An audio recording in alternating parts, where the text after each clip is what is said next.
네, 재난지원금의 취지, 이 성격이 크게 두 가지가 있지 않습니까? 하나는 재난으로 인한 또는 재난을 예방하기 위한 행정조치로 인한 직접적인 피해를 손실을 보상하는 측면이 하나가 있고요. 또 하나는 일정 정도 내수가 위축된 부분을 내수 촉진을 통해서 경제를 회복시키는 두 가지의 큰 성격이 있다라고 생각을 합니다.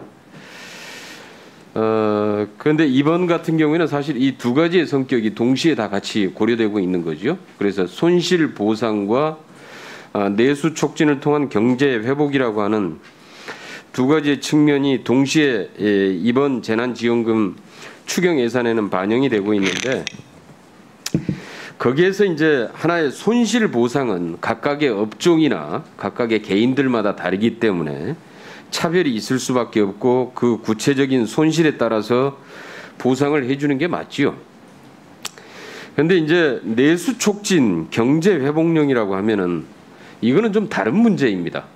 전체적으로 재난으로 인한 전체 국민들이 피해를 보고 있고, 또 이게 전체적으로 내수 촉진을 통해서 경제 회복시킨다고 하는 관점에서 봤을 때 아직까지 재난지원금이 지급된 사례들을 보면은 전 국민에게 지급하는 것이 가장 효과적이다라고 하는 것이 드러나고 있습니다. 그러니까 작년 1차 4차례 재난지원금 중에서 1차는 전 국민 지원, 그 다음에 2, 3, 4차는 선별 지원 이렇게 해서 했는데, 실제로 지금 쭉 좀 자영업자들에게 다 한번 물어보면은요, 1차 재난지원금 전 국민에게 지급됐을 때에 가장 장사에 도움이 되더라. 한결같이 다 이렇게 얘기들을 합니다. 그게 왜 그럴까? 한번 좀 잘 한번 살펴볼 필요가 있습니다. 물론 이제 내수 촉진 또는 경제 회복용으로 재난지원금이 지급됐을 때는 지급 시기가 잘 맞아야 될 필요가 있습니다. 그러니까 지금처럼 대유행이 확산되고 있는 시기에는 지금 같은 시기에는 아니겠죠. 그런데 이 시기가 어느 정도 잠잠해지고 지금 시기로 봤을 때 우리가 10월, 11월 정도의 집단 면역이 이루어진다고 봤을 때 가장 아마 내수 촉진 경제 회복의 효과적인 시기는 아마 8, 9월 시기가 되지 않을까, 저는 그렇게 예상을 합니다. 아마 그 시기에 맞춰서 이번 추경도 아마 준비되고 있다라고 생각을 하고 있고요. 그런 거죠? 예. 고개만 끄덕끄덕 하시네. 이제 대답하기도 귀찮으시죠? 아니, 아닙니다. 예. 예. 예. 그다음에 이제 선별 지원의 문제, 여러 의원님들께서 지적을 하셨는데, 선별 기준이 이제 건강보험료 기준 이렇게 했을 때 지역 가입자들의 문제, 아까 특수고용직들의 문제, 2019년도 소득 기준으로 지금 현재 이 건보료가 지금 부과되고 있는데, 또 이 부분에 대해서 별도의 방안을 또 강구하시겠다고 하는 또 부총리님의 의견을 들으면서 부총님 참 바쁘시겠다. 이것까지 또 별도의 방안까지 또 강구해야 되려면 참 힘들겠다라는 생각이 들고요. 그다음에 1인 가구 직장인들, 엊그저께 언론에 보도됐지만은 1인 가구 직장인들 같은 경우에 상당한 무주택자 또 1인 가구 청년 직장인들이 상당 정도의 피해를 볼 수가 있다. 이 제외될 수 있다라고 하는 가능성. 맞벌이 부부의 문제, 여러 가지 이런 아주 다양한 문제들이 드러나고 있는 거지요. 여기에다가 지금 이 선별 비용은 509억이 또 선별 비용이 또 들어가고, 여기에 또 보조 인력 179억이 또 추가로 또 들어가고, 사실 우리가 지난번에 아동수당 90% 선별 지급했다가 선별 비용이 배꼽이 더 커서 배보다 더 커서 100% 지급하는 것으로 이제 바꾸지 않았습니까?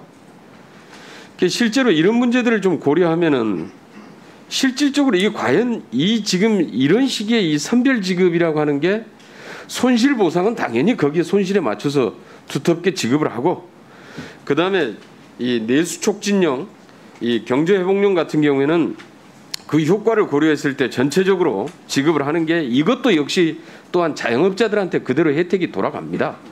그래서 그렇게 해서 가야 되지 않겠느냐라고 하는 오늘 여러 의원님들의 좀 지적이 상당히 있습니다. 그런데 아직도 보니까 우리 부총리께서는 고집이 상당하신데요. 가장 큰 문제는 이런 이제 선별 비용도 문제고 선별의 과정 속에서 나타나는 막대한 사회적 비용, 그다음에 갈등 이런 것도 문제입니다. 현장에 잘 안 다녀보셔 그렇죠.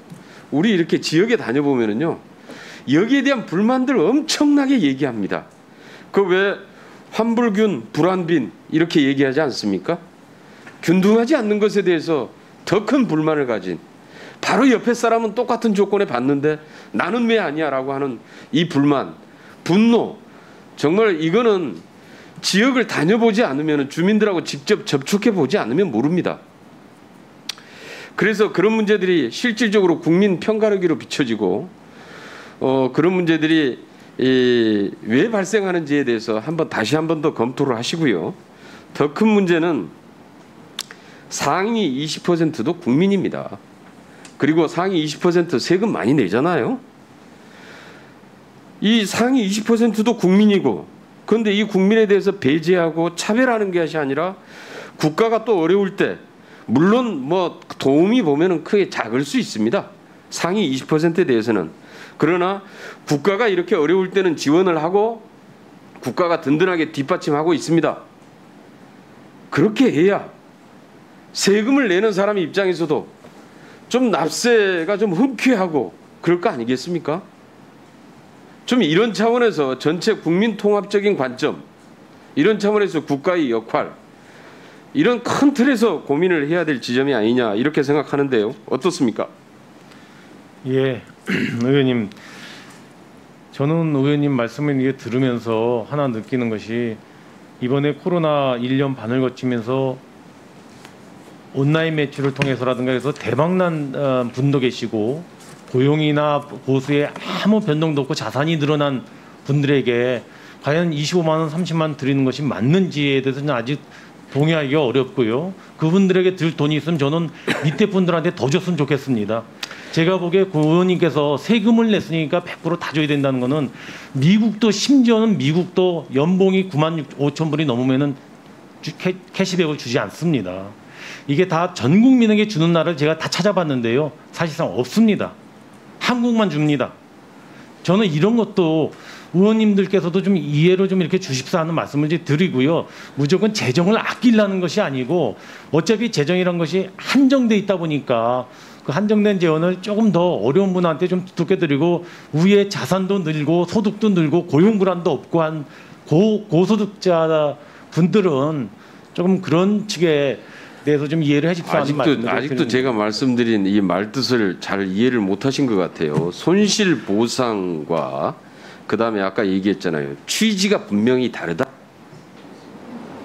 그리고 지금 한 가지 더 말씀드리면, 우리 지금 이번에 2조 국채 상환하는 계획인데 이게 이렇게 시급합니까 지금?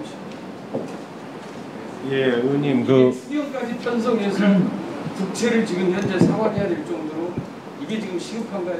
예, 의원님, 초과 세수가 소위 31조 5천억이 난다고 해서 추경을 하게 되는 건데요.